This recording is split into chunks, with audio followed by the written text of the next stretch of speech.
Hello, my name is Marcus and welcome to 5 Games I've Played, part 20. It's the big one, it's the 100 games mark, and I have a druzy for you here. Some terrible games. It's almost the lowest overall average rating that I have ever had.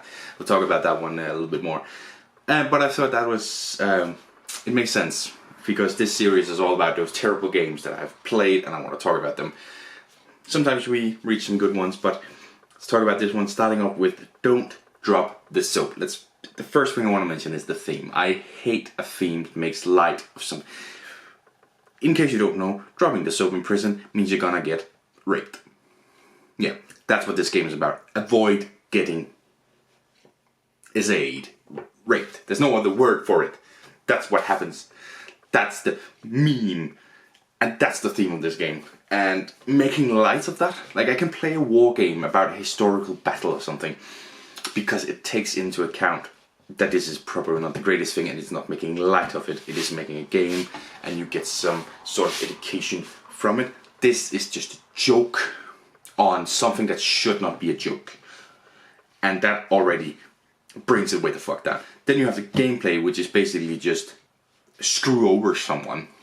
Like it's Uno, but only the bad parts of Uno. Only +4s. Right. Absolutely terrible. The positive thing, it's quick. The artwork is funny. Some of it, at least. Some of the artwork that doesn't go all out on the horrendousness, that is good, fun artwork. 1 out of 10, all the freaking way. Jesus Christ. Then we have a quiz game. A couple of quiz games here. Ashram, 10,000 questions. This is horrendous. This is terrible. So basically, every time you bet an amount of points, and then you get a higher amount of points if you answer correctly. But if you don't answer correctly, you move back a certain amount of spaces, right? Well, actually, no, wait. You bet the amount you want to move forward, and you move backwards if you answer incorrectly. And then at the very end, you have to go all in, the biggest you can bet to answer correctly on a question. It's just, the thing that makes it terrible is just, this is a more modern game, it is a newer game, but the questions are so fucking ridiculous. And yeah, I mean, most of us are sitting there like, ugh. And the betting aspect of it is not good. Like, there's a clear better thing to do, which is just bet 2 almost every time, unless you're absolutely certain of a question. Because 2, you don't move backwards, you just move forward. That's the safe option, unless you're just absolutely sure of a question. And then, oh, you're going to answer incorrectly and now you're screwed over. It's just, it's the reason that I don't like quiz games. It's 2 out of 10. The reason that it's 2 out of 10 is because I've played it multiple times, and if they bring it, maybe I'll play it, whatever. If everybody wants to play it, I'll play along, right?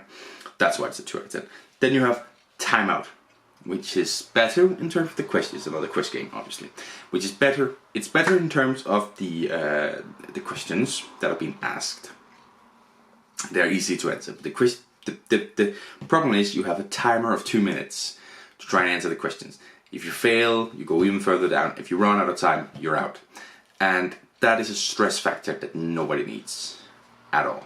If it was just about like answering and scoring some points or something, it would probably be a 3 or a 4. But that stress factor of the time, that makes everything difficult to answer.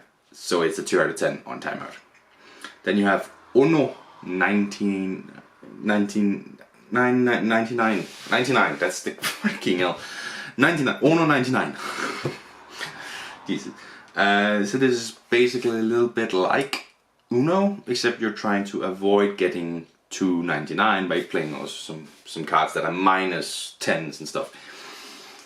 It's honestly, it's a blur. It's a thing that just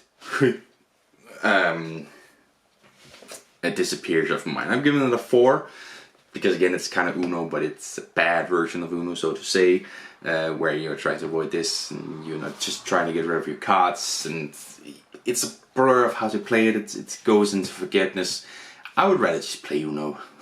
So it's a 4 out of 10. And the last one, Wild Guesses. This is another one that I couldn't find on Kickstarter, or not Kickstarter, Board Game Geeks. I'm thinking it's a Danish only release maybe. But basically you have a picture, and then you have a clear charcoal-y stuff that you put on top that you can draw on, and then you try to draw on this picture certain things that are on a list that only you know. So try and draw it out so other people can guess it. And then there's a scoring system for how many they guess correctly, and if you guess correctly as a player, you get some points as well. But basically it's this thing of like, you have a mountain and you have to try and put in a mountain goat and a sun and whatever, and you try and draw that on this dry erase place within a certain amount of time. And it's fun. It's a drawing game, guessing game. It is very fun. You try and use the picture to your advantage, but some of them you just can't, which is, you know, it's like they have 10 words for every single one, but some of them just doesn't line up for 10 words, so it's, you know, you have a table with a plate and a knife and fork, and it's like glasses. So that drags it down a little bit, but it's a fun game, just spending some time, basically. So I've given it a 5 out of 10. And that was this list right here. And I thought I would do a little recap of these 100 games that I've had a look at over the time, just to see if I still agree with it. So part 1 had an average of 5 out of 10. It's Exploding Kittens, 1 out of 10. Century, 3 out of 10. Splendor, 7 out of 10. Love Letter, and Bang, which is Bang the dice game. All 7 out of 10s for those ones. I would probably nowadays downgrade Splendor to a 6, but otherwise this keeps up. Still hate Exploding Kittens. Centuries, I've not played it since, still kind of bad. Then you have part 2, which is Monopoly at 1 out of 10. Scotland Yard at 2 out of 10. Ludo at 2 out of 10. Chess and Tic-Tac-Toe both at 5 out of 10. Well, actually I've given Chess a 6 for some reason. I would say Chess is a 5, and I would actually upgrade Monopoly to a 2, and that's because of the difference in how I want to rate a 1 and a 2. Like a 2 is a game I could play again under specific circumstances. Monopoly I could play again under specific circumstances, not Exploding Kittens. Then in part 3 you have a donkey game, the donkey game. I don't know if that's actually a thing, but it's a 1 out of 10. Telestrations at 5 out of 10. Werewolf at 5 out of 10. Enigma at 7, and A Wonderful World at 8. So these basically keep up. I would probably give Telestrations a 6, and Werewolf would be downgraded to 4, maybe even a 3. We've played it since. I'm done with it. I'm done with Werewolf. I don't need to play it again. I don't like it. I've changed my completely on it. Part 4 is the lowest ever. It's a 2.4 average. Part 3 was a 5.2 average. 2.4 average rating. That's the lowest ever. Still haven't reached that. So we have Trivial Pursuit at a 1 out of 10. 5 Seconds at a 2 out of 10. Besserwisser at a 2 out of 10. Linky at a 3 out of 10. And a Logo Game at a 4 out of 10. I would change around Trivial Pursuit in 5 Seconds. 5 Seconds was a terrible quiz game. But Trivial Pursuit with house ruled it, so I actually do, like, sometimes replay it again. And that's the big difference between a 1 and a 2. 1, I would never play it. 2, I could play again. That's the difference between. So Trivial Pursuit in 5 Seconds I would switch around, just because 5 Seconds I don't want to play ever again. But Trivial Pursuit, under this house rule, we could play it. Part 5 had a 4 out of 10 average. Spyfall got a 3. Strategico Junior Disney Edition got a 3. Battleship got a 3. Lego Harry Potter got a 5, and Lego Creator / Creationary got a 6. So that's already more than 100 games right there. I still agree with this one. Yeah, those that are 3. It's Spyfall is a bad deduction game. Strategico Junior Disney, the straight like you could hear it. I would play it with like my cousins, younger cousins, in Battleship. Yeah, I still agree with this list. We've got part 6. Oh, by the way, part 5 is a 4 out of 10. I don't know what I said. Part 6 contains Agricola, which is a 5 out of 10. I'd probably actually downgrade this to a 4 nowadays. King of Tokyo is a 7. That's still fine. I'm good with that rating. Cracks of Quedlinburg at a 7. Sheriff of Nottingham at a 7. And then you have 7 Wonders at an 8. So King of Tokyo, Cracks of Quedlinburg, that's fine. Sheriff of Nottingham, I'd probably put it down to a 6, maybe even all the way down to a 5, because again, we've played it some times after that, and it's just, I'm realizing more and more, like, maybe I was lucky with that first 1 or 2 games before this one. Second one is still good. There's also Craigs of Quedlinburg, the Herb Witches, we are given a 5 out of 10.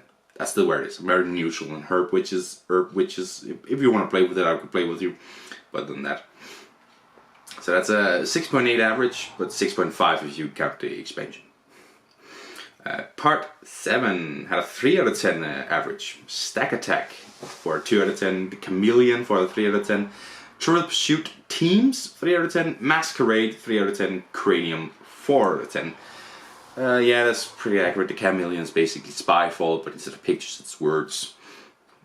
The Trivial Pursuit Teams might actually get a 4. Played it a couple times since, and I actually do like the progression of the game. That you have sort of the same questions, and it's almost kind of a legendary, what the hell is that called, game.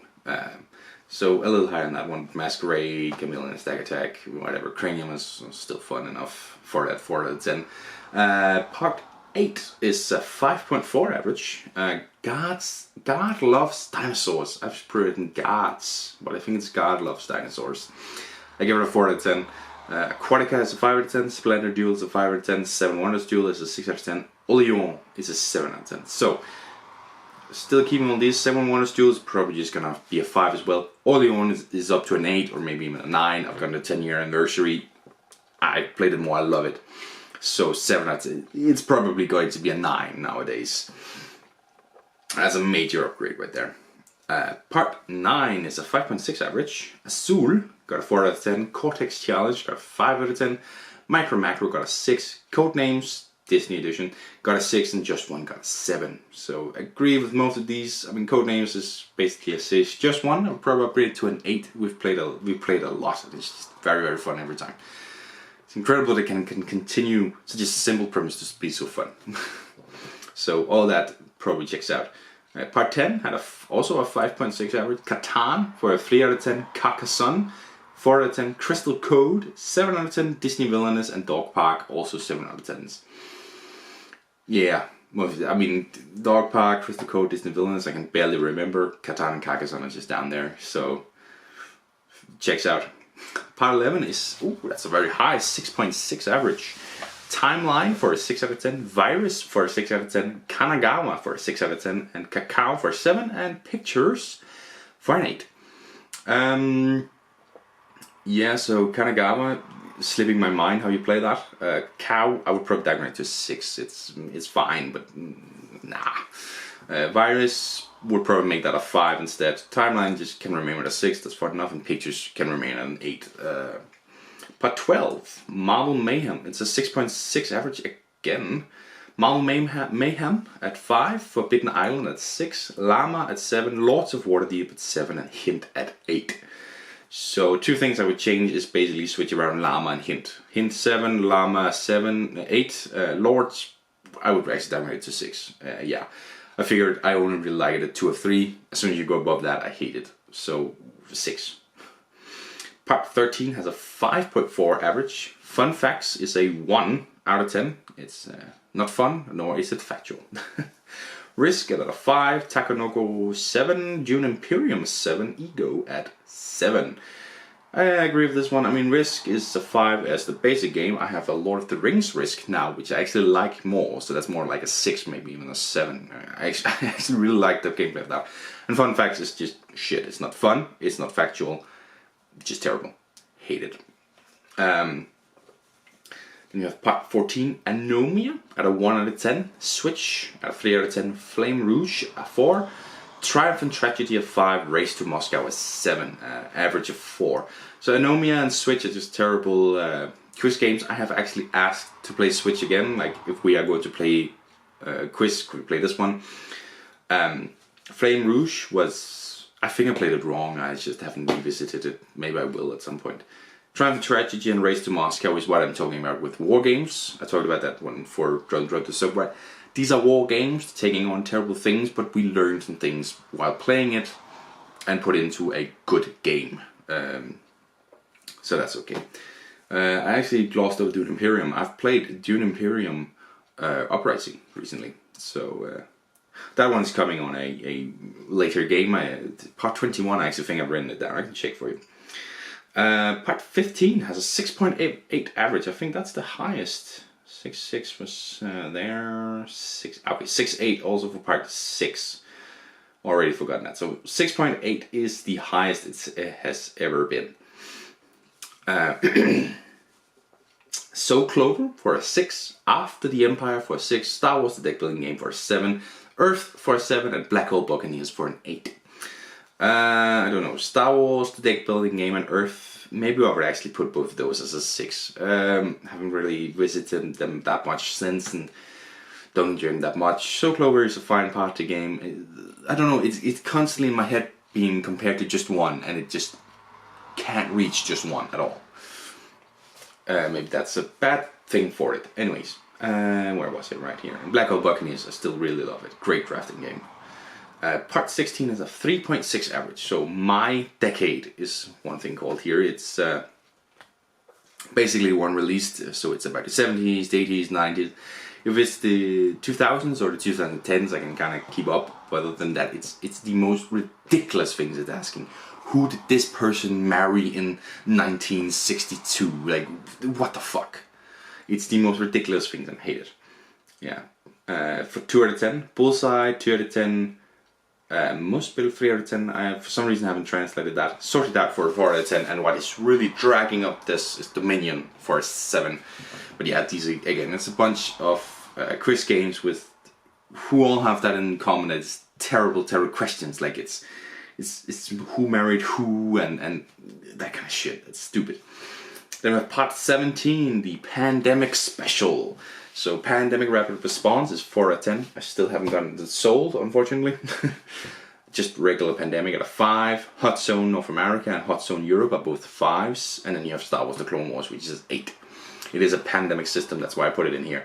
Now, the Hot Zones are both there because, well, I needed a 5th game and I didn't get to play the Warcraft one, which I really did want. Well, Warcraft, but I hadn't gotten to play it there. Still haven't played it, so that's brilliant. But yeah, basically these all stay the same. The Pandemic and Pandemic Hot Zones, 5 out of 10, are basic. I mean, it's fine, we can play them, but and Rapid Response was worse. I might actually make it a 3. I really didn't like it. And Star Wars The Clone Wars, really good, 8 out of 10. I've looked at buying it, it's just very expensive.